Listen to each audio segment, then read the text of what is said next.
राज्यभरात खळबळ उडवून दिलेल्या वैष्णवी हगवणे आत्महत्या प्रकरणात तिचा पती, सासरा, सासू, दीर, नणंदेसह एकूण 11 आरोपींविरोधात सोमवारी पुणे न्यायालयात आरोपपत्र दाखल करण्यात आले. वैष्णवीच्या आत्महत्येनंतर 58 दिवसात एकूण 1670 पानांचे आरोपपत्र दाखल करण्यात आले असून त्यात सर्व आरोपींविरोधात ठोस पुरावे संकलित करण्यात आल्याचा दावा बावधन पोलिसांनी केला आहे. या प्रकरणात सरकारी पक्षाची बाजू मांडण्यासाठी विशेष सरकारी वकील उज्ज्वला पवार यांची नियुक्ती करण्यात आली आहे. हुंडा व जमीन खरेदी करण्यासाठी सासरी होणाऱ्या शारीरिक व मानसिक छळाला कंटाळून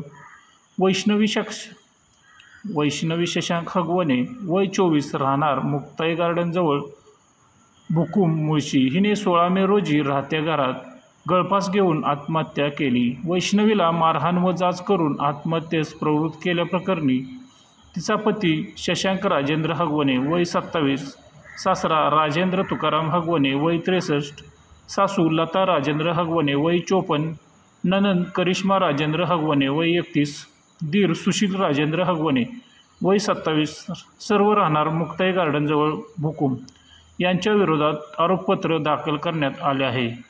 याशिवाय वैष्णवीच्या बाळाला बेकायदा ताब्यात ठेवून तिच्या नातेवाईकांना पिस्तूल दाखवून धमकावण्याप्रकरणी निलेश चव्हाण वय 35 राहणार कर्वेनगर आणि आत्महत्येच्या घटनेनंतर पसार झालेला राजेंद्र व सुशील हगवणेला आश्रय दिल्याप्रकरणी प्रीतम वीरकुमार पाटील वय 47 राहणार कोनगोळी तालुका निपाणी बेळगाव कर्नाटक, मोहन उर्फ बंडू उत्तमराव भेगडे 59 राहणार भेगडे वस्ती वडगाव मावळ, बंडू लक्ष्मण फाटक वय 55 राहणार भांगरवाडी लोणावळा, अमोल विजय जाधव वय 35 राहणार व राहुल दशरथ जाधव 45 दोघे राहणार पुशेगाव तालुका खटाव जिल्हा सातारा यांच्या विरोधात आरोपपत्र दाखल करण्यात आले आहे.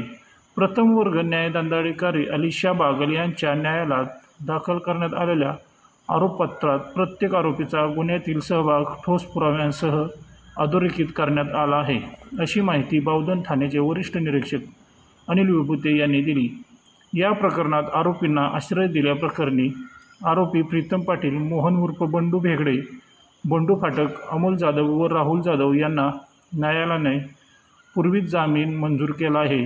या आरोपींवर जामीनपात्र गुन्हा दाखल करून त्यांना अटक करून पोलीस कोठडीची मागणी केल्याप्रकरणी बावधन पोलिसांवर न्यायालयाने ताशेरेही ओढले होते. या प्रकरणात हगवणे कुटुंबियांसह एकूण 6 आरोपी न्यायालयात कोठडीत आहेत.